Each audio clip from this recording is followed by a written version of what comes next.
우리 에베소 3장 1절에서 4절까지 함께 우리 말씀 읽도록 하겠습니다. 시작.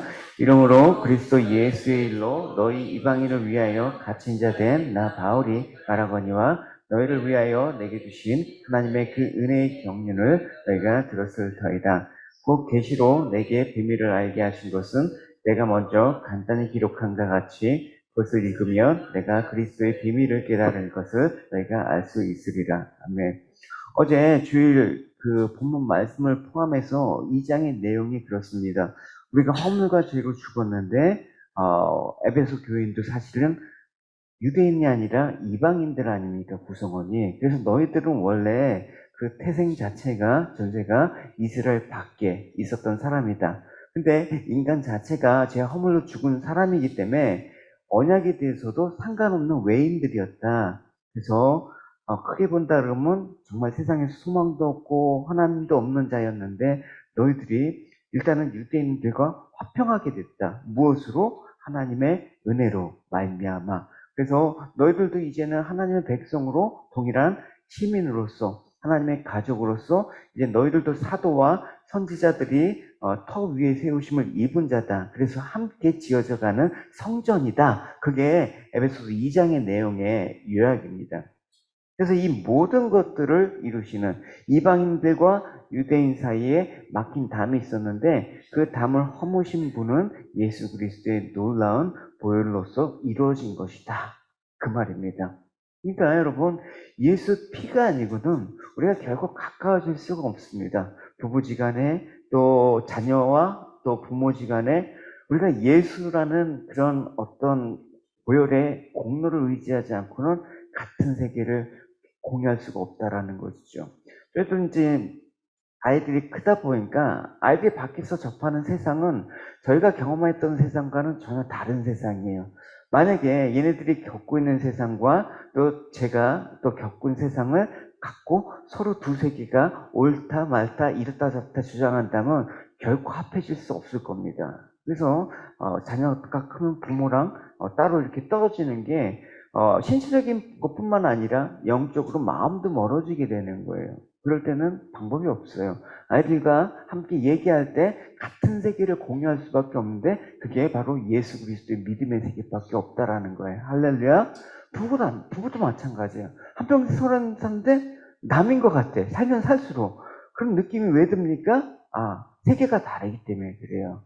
우리가 하나로 모일 수 있는 세계, 그거는 그리스도 믿음의 세계 안에서 함께 예수 그리스도와 함께 나누는 그 시간과 그런 의미를 부여할 때만 하나가 된다라는 거예요. 가족도 하나가 되고 직장도 하나가 되고 그래서 되게 중요한 교회라는 부분이 일단 이런 물리적인 어떤 장소에서 모이는 그런 공동체뿐만 아니라 예수 그리스도와 하나 된 그 모든 세계가 교회라는 생각을 갖고 우리는 살아내야 되는 것입니다.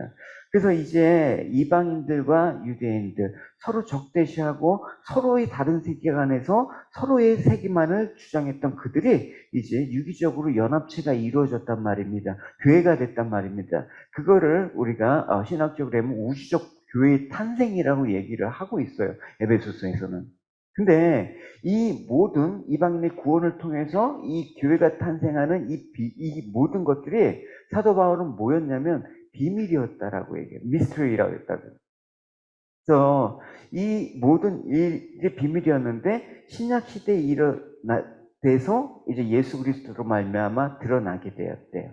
그래서 그 일을 증거하기 위해서 나 같은 죄인을 하나님께서 구원하셔갖고 이방인의 사도를 삼아 주셨대요. 그래서 사도 바울은 이 3장을 시작하면서 내가 이방인 사도로서 이 비밀을 전하게 된 자의 기쁨과 감격을 토해내는 거예요. 근데 여러분 이 감격과 기쁨을 토해내는 그 자리가 어디예요? 에베소서는 말 그대로 여러분 옥중서실이란 말입니다. 사도 바울이 로마 감옥에 갇혀 있을 때 쓴 서신서예요. 이 감격과 기쁨은 어디서? 감옥에서 얘기했단 말입니다. 그렇죠? 이러므로 그리스도 예수의 일로 너희 이방인을 위하여 어떻게 갇힌 자, 이건 진짜로 갇혀 있는 상태였기 때문에 감옥, 그 영어의 몸이 되어갖고 지금 너희들한테 얘기를 한다. 왜 얘기를 하느냐?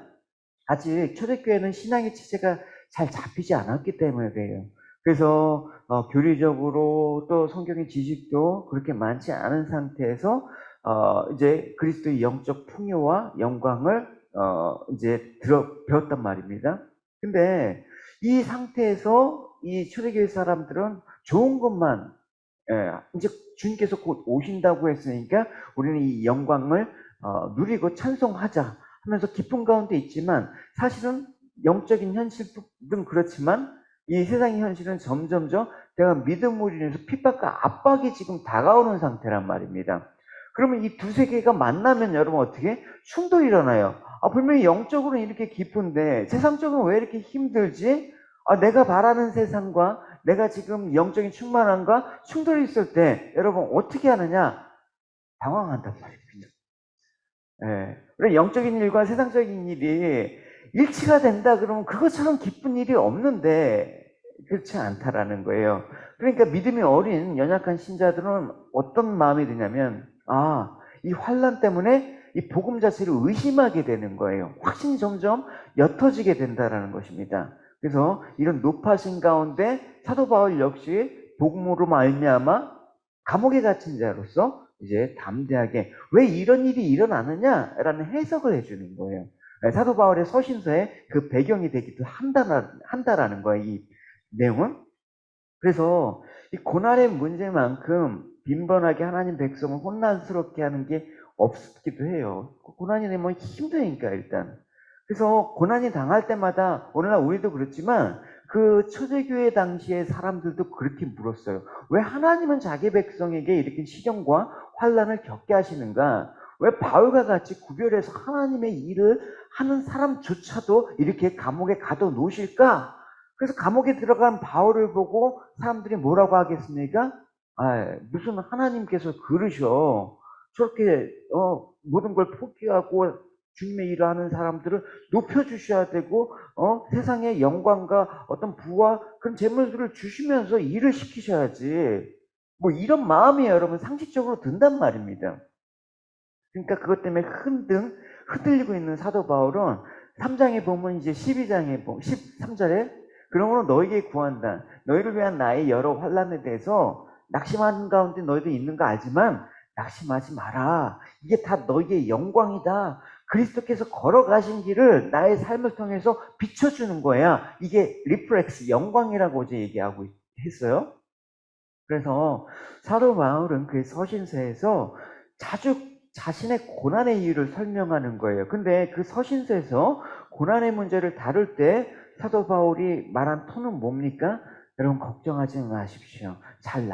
곧 나아질 거예요. 이렇게 위로한 적 없어요. 결국에는 호전될 거예요. 이렇게 위로한 적이 없어요. 사도 바울의 서신서를 보면 항상 그 고난에 대해서 떳떳했어요. 자랑스러워했어요. 내가 그리스도로 인한 이 고난, 이 태도와 반응을 먼저 보여주고 이 기쁨과 자랑을 보여주고 여러분들도 고난이 오면 이렇게 대처하라. 이런 식으로 고난에 대한 해결의 솔루션을 사도 바울은 서신서에서 얘기했단 말입니다. 그래서 사도 바울은 그의 갇힘에 대해서 어떻게 얘기했습니까? 2절에 보면 너희를 위해 내게 주신 하나님의 그 은혜의 경륜을 너희가 들었을 터이다. 이 말씀을 한 사도 바울의 심정은 어떻습니까? 아까 얘기했듯이 이 고난에 대해서 사도 바울은 너무나 감격한, 정말 하나님께 황송한 마음들, 감사한 마음으로 어떻게 나 같은 죄인 중에 계신 나를 이방인의 사도로 세우셨는가? 이 감격에서 얘기하는 거예요. 이 모든 것들이 하나님의 은혜의 경륜이다라는 얘기를 하고 있습니다.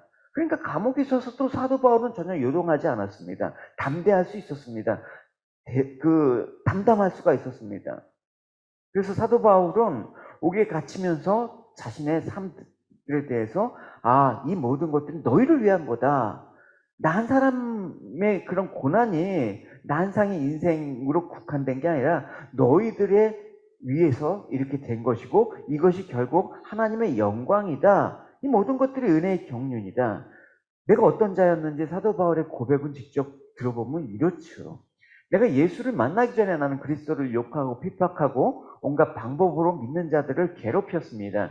그러나 하나님께서는 내게 자비를 베푸시고 내가 한 일을 용서해 주셨습니다. 왜냐하면 그것은 내가 믿지 않았던 때에 모르고 저지른 일이었기 때문에 하나님께서 용서해 주셨다. 그 죄인 중에 괴수였던 나를 용서하시고 구원하시고 직접 더군다나 찾아와 주셔서 나에게 복음을 전파하시기, 이 은혜의 경륜을 어떻게 말로 다 할 수 있느냐라고 얘기를 한 것입니다. 그러니까 이 사도 바울의 마음, 사도 바울의 이 태도, 이런 것들은 우리에게 대단히 도전이 되는 것입니다. 조금만 무슨 일이 있으면 벌써 내 신앙의 기초부터 흔들려. 그러니까 사도 바울은 서신에서 너희들 왜 신앙의 기초를 갖고 계속해서 지금도 흔들리느냐. 이제 그런 거 갖고 흔들리는 게 아니라 이제 단단한 식물도 먹고 영적으로 좀 장성해서 너희들이 하나님의 나라를 위해서 좀 사용되어야 되지 않느냐. 그렇게 얘기를 하는 거예요. 그래서 여러분, 우리가 사도 바울의 이 마음을 위해서 이와 같은 마음으로 하나님의 경륜을 전해야 되는 것입니다. 거룩한 도구로서 내가 하나님께 쓰임을 받는 이 사실에 대해서 감사한 것입니다. 그래서 이런 사실을 인식하고 분명한 소명의식이 있어야지 우리가 앞으로 어떤 고난과 역경이 다가올지 여러분 모르는 일 아닙니까? 한국만해도 지금 히남노라는 적대급 태풍이 지금 북상하고 있어요.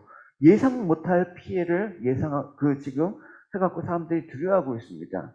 우리 앞날을 여러분 어떻게 여러분 설계할 겁니까? 우리 계획이라는 게 과연 내일은 이루어질 겁니까? 통할 겁니까? 아닙니다, 여러분. 그건 모르는 것입니다. 그러나 우리의 마음과 태도는 한결같아야 되는, 어떤 상황이 오더라도 내가 하나님의 은혜의 경륜으로서 하나님의 복음의 도구로 쓰임을 받고 있다라는 이 사실에 대한 이 담대함, 이 담담한 이 고마움, 하나님께 대한 감사를 갖고 오늘도 살고 내일도 살고, 이 사실은 평생 동안 변함없는 거예요. 그러면 여러분 이 기초적인 것들이 흔들리지가 않아요. 이 상황으로 인해서 내 마음을 빼앗기지 않는단 말입니다. 요셉을 보십시오. 얼마나 그가 살아온 날들을 억울하고 원망스럽고 그 인생을 감옥 안에서 썩으면서 그 자포자기 할 만한 상황이었습니까? 근데 그가 원망을 했다거나 불평을 했다거나 그런 태도를 보인 거를 한 번도 찾아볼 수가 없습니다. 성경 아무리 찾아봐도 요셉을 향해서 또 요셉이 사람을 향해서 하나님을 향해서 원망했다라는 기록을 찾아볼 수가 없습니다. 오히려 고난 속에서 하나님을 더욱더 경외하고 그로 말미암아 선민의 조상인 야곱의 가족을 비롯해서 수많은 생명을 구할 수 있었다라고 증거하는 것이 성경의 말씀입니다. 요셉은 알았습니다.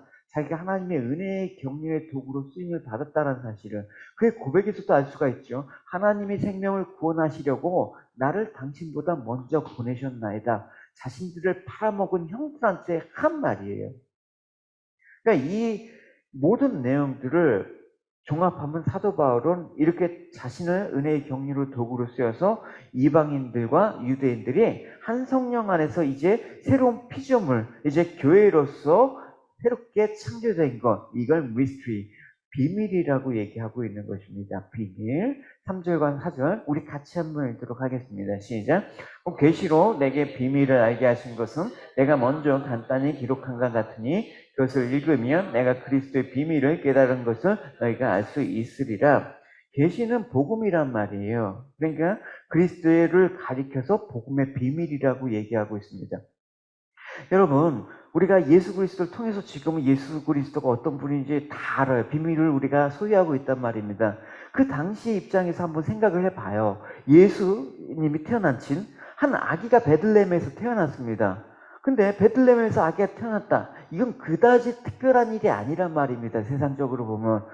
그죠? 전 세계에도 그 시간에 수많은 아기들이 태어나고 있습니다. 근데 그 아이가 특별한 아이래요. 그 아이를 알아보는 사람이 아무도 없어요. 그런데 그 아이는 특별히 한 인격인데 두 개의 본질을 갖고 있는 아이예요. 하나님이셨고 완전한 인간이셨단 말입니다. 근데 한 인격을 갖고 몸으로 태어나셨습니다. 그 이해할 사람은 아무도 없었겠죠. 그 아이는 근데 자라서부터 남들에게 왕자로 자란 게 아니라 한 목수의 아들로 아주 못생기고 또 가난한 아이로 자라갔습니다. 지극히 보잘것없는 그 아이가 청년이 되어서 사람들한테 수모를 당했습니다. 그래서 십자가에서 처형을 당했습니다. 예, 여기까지 이야기가 여러분 특별하다고 생각을 하십니까? 아, 그럴 수 있네. 예, 그럴 수 있는 것 같은 얘기가 우리한테 특별하게 다가온 이유는 뭡니까?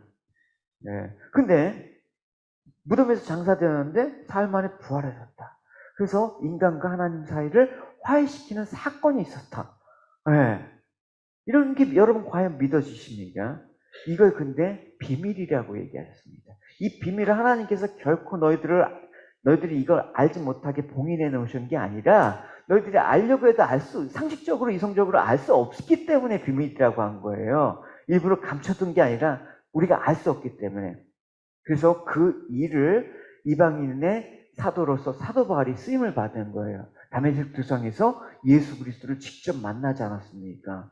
그래서 사도 바울은 이해한 거예요. 아, 이 비밀이 이거였구나. 2000년 동안 구약의 그 내용들이 바로 얼마 전에 죽으셨다가 부활하신 예수님에 관한 얘기였구나 하면서 이제 복음의 비밀을 깨달으니까 이제 그의 서신서에다가 특징이 있지 않습니까? In Christ, 예수 그리스도 안에서 내가 이 비밀을 깨달았다라는 거예요. 우리가 믿음 안에 세계에 있어야지만 깨달은 것들이 많아요, 여러분. 우리가 세상을 살지만 우리는 이 세상에 속한 자가 아니라 하늘의 시민권자다. 할렐루야. 그러니까 이 비밀을 깨닫는 거예요. 아, 세상에 돌아가는 이치를 보면서 온통 난인데 우리는 알아. 아, 이 일이 어떻게 되어진 일인가? 왜냐? 우리는 복음의 비밀을 아는 사람이니까. 그래서 그 비밀이 지금 나한테 계시로 받았는데 너희들도 이 계시를 이 기록해놓은 이 말씀을 보면 너희들도 알 수 있을 거야 라는 거예요. 그러니까 공개된 비밀이죠. 이게 비밀이 아닌 공개된 거. 근데 너희들이 어떻게 계시 말씀을 통해서.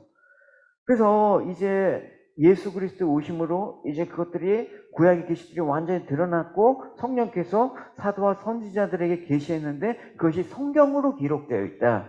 그래서 이 성경으로 기록된 계시는 1.1의 길에도 하나의 그 오차도 없이 하나님께서 다 이루시는 내용, 앞으로 또 이루실 내용을 담고 있다. 그래서 거듭나게 되면 이 구원에 관한 하나님의 구원의 계시를 너희들도 깨달을 수 있다. 내가 특별한 사람이기 때문에 성경을 아는 게 아니라 하나님의 계시를 너희들도 깨달을 수 있다니까 말씀으로 성령께서 깨닫게 하신다니까 그 얘기를 하는 거예요. 그래서 여러분 우리가 구원받았으면 성령 받았으면 성경 안에 이 하늘의 비밀의 계시를 받은 자입니다. 그러니까 우리가 지금 이 자리에 앉아 있죠.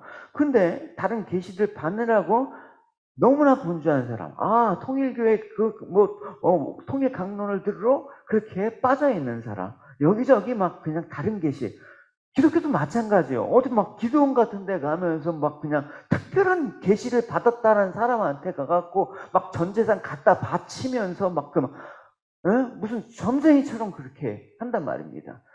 다 그러지 말라라는 거예요, 사도 바울은. 이 계시들이 다 있는데 너희들 이보다 더 큰 계시가 어디 있다고 가느냐. 사도 바울이 받은 더 큰 계시를 받을 내가 어디 있어요.